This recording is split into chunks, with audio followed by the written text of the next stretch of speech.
I resist the usual by not giving a fuck what others think of me.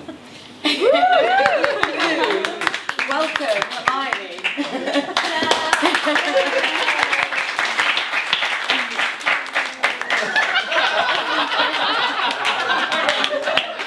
Hermione, I don't mum in the last year. It's fucking hard. Seriously, I mean, everyone here has startups, right? You got a startup and then having a baby, it's like having another fucking startup. It's wonderful, it's amazing. It's the most amazing startup in the world. But Has there been something? So the surprise is the hard work. Well, I like to think I'm a very enabled person. I've grown my company to 1.5 million in revenue. I've employed various amounts of people in the past, run global companies. I've travelled the world several times. But becoming a mum, it was challenging on a whole new level. So you mentioned a little bit there about some of what you have done, but who are you? So beneath the businesswoman, and we know that you're a mum, but who are you? Oh, I'm so nice. I want to do an all. Just a woman who loves life. I really have gratitude. I wake up and not every day is a good day. Sometimes I have shit days when I do not want to get out of bed, but I just appreciate on a cold morning, cup of coffee on a cold morning. I love the little things in life, and I'm just so lucky to be in this body and have this psychology and this consciousness and interact with this crazy world we live in. And that's just me. How do you take your coffee? Strong with milk. We're resisting the usual, so I just thought I'd ask. So tell us, can you give us a funny anecdote from your childhood? Anecdote from my childhood. Well, I grew up in Devon on a farm, and I love chickens. So I had a coop of chickens, and I would bring them into my bedroom at night, and they would shit all over the floor. But my brother and I, our first entrepreneurial business, we sold their eggs in our local village, which taught us about having a product and selling it. Little did I know that I'd be onto smart vibrators a few years later. But there we go. Why did you decide with the vibrators? So I spent the last 5 years in Silicon Valley, and I was on a TV show called Silicon Valley on the Bravo TV network, and it was a $35 million TV show. And on episode 3, I've been doing business for a long time, but on episode 3, I strapped on a dildo and was running around with it and being very silly. But my co-founder from the vibrator company is in Singapore. He's a very nerdy Asian guy trying to sell a sex toy to women, and he was like, this isn't working, we need somebody in America that's sex positive and can talk about the female orgasm. And this girl knows her business, she knows her technology, and she's good at marketing and sales. And that was it. Lovely. So Hermione, tell us something that you're addicted to. Oh God, Facebook. Are you? Totally. I mean, me and my husband and I, we lie in bed cuddling on our smartphones. Like, did you see that on Sarah's feed? Yeah. Oh, what's that? That's not on my feed. Oh. So how many hours a day are you on Facebook? Oh, I don't even want to know. All the hours of the day. I just, my whole career, there's no secret to my career. I've just been open on the internet and connected with people and said yes, and amazing things have happened, and it's all from connecting with people on things like Facebook and Twitter. So that's why I love being on Facebook and Twitter, because there are all these amazing connections with billions of people in the world to be had.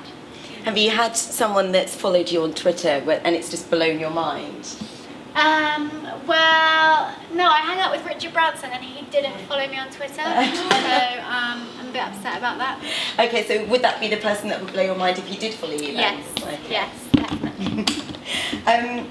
So you said that you don't give a fuck. So for all of us here, maybe we're a little bit stuck in our ways, how can we learn not to give a duck? your duck. Very politically correct. I can't. I'm a TV presenter, I'm not allowed to. I know, right? Especially if you do children's TV presenters. Well, you know, I want to get into bad habits. I would just like to, can we have a round of applause for the necklace? I've tweeted Funky and Chunky and told them that, you know, you're on it. Very good. So I was chatting about this earlier with Gal. Where are you, Gal? Yeah, Gal. So this is like, oh, I'm going to stand up because it's just, oh, it's so, oh. The most crippling thing to people in the world is fear and is what dogma. Steve Jobs has this very famous quote where he says, don't be trapped by other people's dogma. It's the fear of what other people think of you. And so many people are crippled and not reaching their potential because they're worried about what other people think of them. And if you can just get rid of that, you can do anything. And the potential is endless. And people are just crippled by what, the other opinions of each other. And we live in a very judgmental society where people judge you on everything, on how you look, on what you say, on everything you do. And if you can just let that go. I mean, I wouldn't say I'm 100% don't give a fuck what people think of me, but I'm there, and it frees me of so much. And you can just, you can just get rid of that. So is there a way then? Because I would love to not worry about what other people think. I remember doing something on the radio actually, and then suddenly I just got so much grief, and it was awful. I've grown a really thick skin, and in my industry you really need to have a thick skin because of the rejection and people just getting at you for whatever reason. Yeah. So I guess for me it's just over time being able to sift through the wheat, the wheat for the chaff, or whatever the expression was. Yeah. So how have you managed to have difficult situations become water off a duck's back? Yeah, I mean, I don't know where I got this sense of, I'm going to stand up again because it's just, I don't know where I got this sense of time from, but I've had it ever since I've been a little girl. I've had this sense of, we're all going to be dead in 50 years, maybe 75, 100, but we are on this planet, we are living this life for such a flicker of time, and we will all be gone soon. That's it, over. There's no second chance. This is it. This is now. And I've always had this sense that life is so short, and that we really have to make an impact on our time on the planet, and not worry about the things that other people judge us for, and not having the house that your friend has, or the car that your friend has, or the suit that your colleague wears, or the laptop that your colleague wears. None of that matters. It's detail. Like, this is just such a flicker of time, and there's just so much to do. And I just had this sense of urgency ever since I was a small girl, and that's it really. Yeah, and perspective. That sounds like just really, really getting a perspective on life. Yeah. We worry about so many things that just do not matter. Did I see a question at the back? Did you have a question? Did you have your hand up? Yeah. No. Okay. No worries. Okay. Yeah. They go for it. I just thought about it. What gives you so much energy? Because you're just so happy, and it's great. It's contagious. It's this sense of urgency of, there's only a certain number of hours in the day. It's, everything I do, I really try my best at it, because there's only one chance to do it. And so, I just try to, do everything full pelt, 110 miles an hour.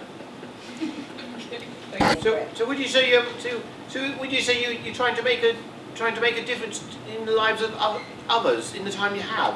That's a very, make their life better or whatever. That's a very interesting question. I mean, a sex toy company is not going to help feed people in Africa, but we are helping more women achieve orgasm. And the health benefits to achieving orgasm are huge. I mean, most people don't know that reaching orgasm can lower your blood pressure, it can reduce your heart rate, it can reduce stress and anxiety. Wow. In fact, the first vibrator was actually prescribed by a doctor in the 1800s to treat hysteria in women. There's a film about that, isn't there? There is. It's called Hysteria. Anyone wants to watch it, it's called Hysteria. So in my own small way, yes, I am helping lives of other people, but I'm not solving world peace or world hunger. I wish I could, but no. And I think anything's possible, as I say. Anything's possible. Yes, I mean, if you look at, Steve Jobs, right? He, I wouldn't say he changed people's lives. Sorry, I wouldn't say he changed people's lives per se, but if you look at the technology he provided and making, my mum now, she's living out her dreams because she has a Mac and she's doing art. In his small way, by providing this amazing product, he is changing people's lives. And yeah, we've got another question in the middle there. Go for it. You're living now, you're very mindful, and do you have vision for the next 5 years anyway? In terms of personal or like career-wise? If you consider yourself as a leader in your own life, being a leader and inspiring others, what's your long-term direction of growth? It's the goals, that kind of stuff, but direction of growth. I do always have a loose 5-year plan. So I've just come back from spending 5 years in Silicon Valley, and so I'm looking to make an impact in Europe and in London again. I'm not sure exactly what those goals are, but yeah, I mean, I think as an entrepreneur you get burnt out. Like you go and do loads of stuff, and then you're like, oh my god. So I'm now in a period of kind of retreat and ramping up for my next move, and spending some time with my family. It's also really important. It's amazing to live life, but it's also important to retreat and look after yourself. So staying with that then for a moment, because of course, I can imagine being in Silicon Valley, it must be extremely rewarding, but such hard work as well.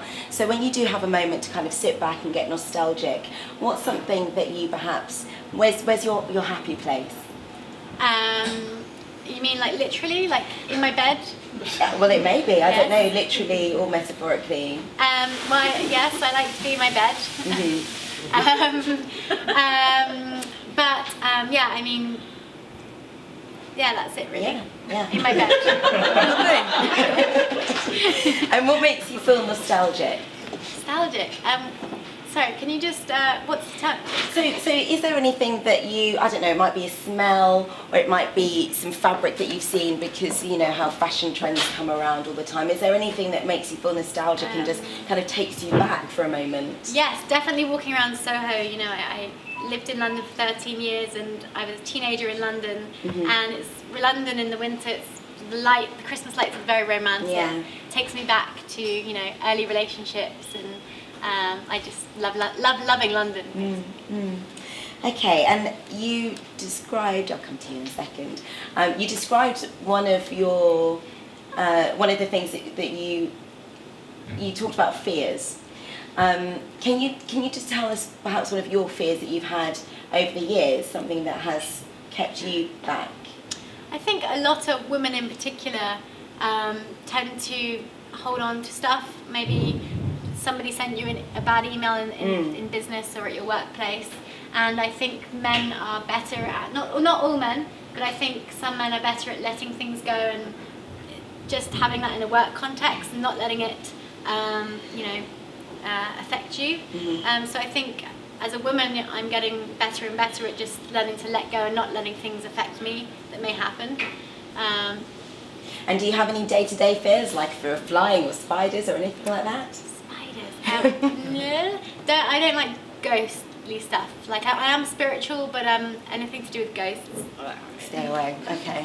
You had a question. Cool. So my question is based around a really fascinating combination, which is people that have studied theatre, have performed, have acted, yes, and then people who have started businesses. Yes.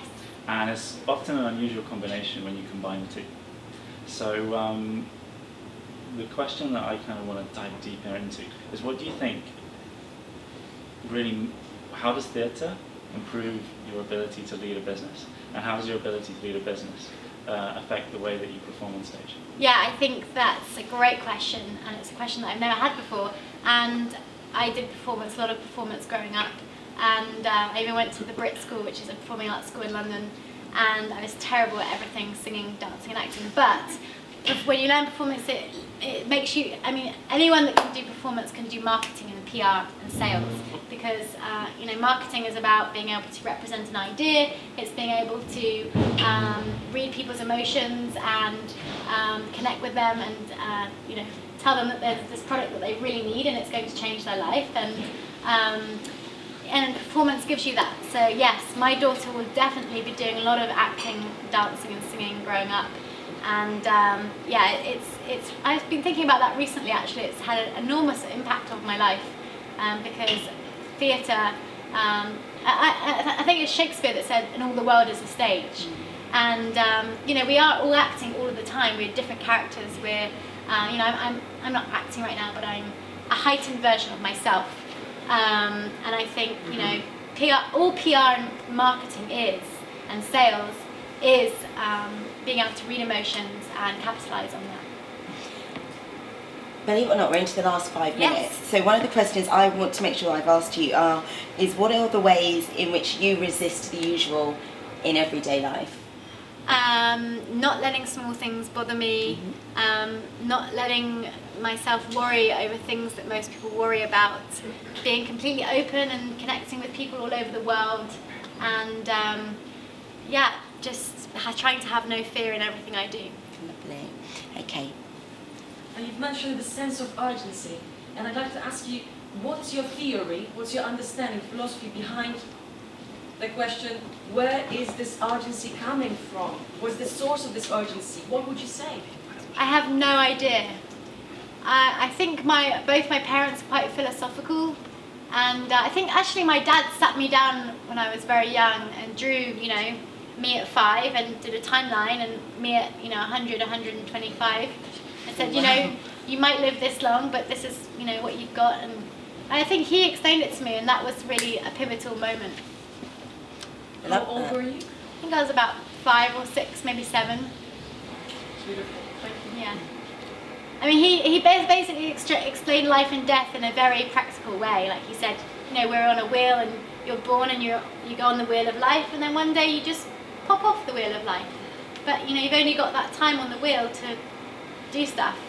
And, yeah, I think explaining that to a child was very powerful because I understand the concept of life and death, and to me it was very clear in practical terms how it works. Thank you. So what's the lesson that you really can't wait to teach your boy or girl? Girl, yes, Venice. Your baby Do you girl. know, we just had the same thoughts. We had exactly the same thoughts. Yeah. Yeah, go for it. Good question. Yes. Everything we've discussed tonight. No fear, theatre.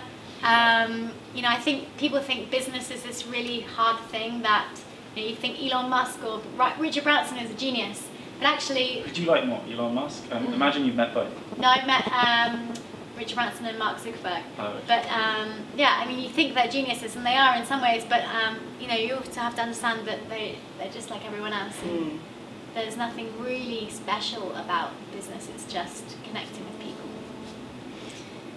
Amazing. Well, thank you so much. Hermione Way, everybody.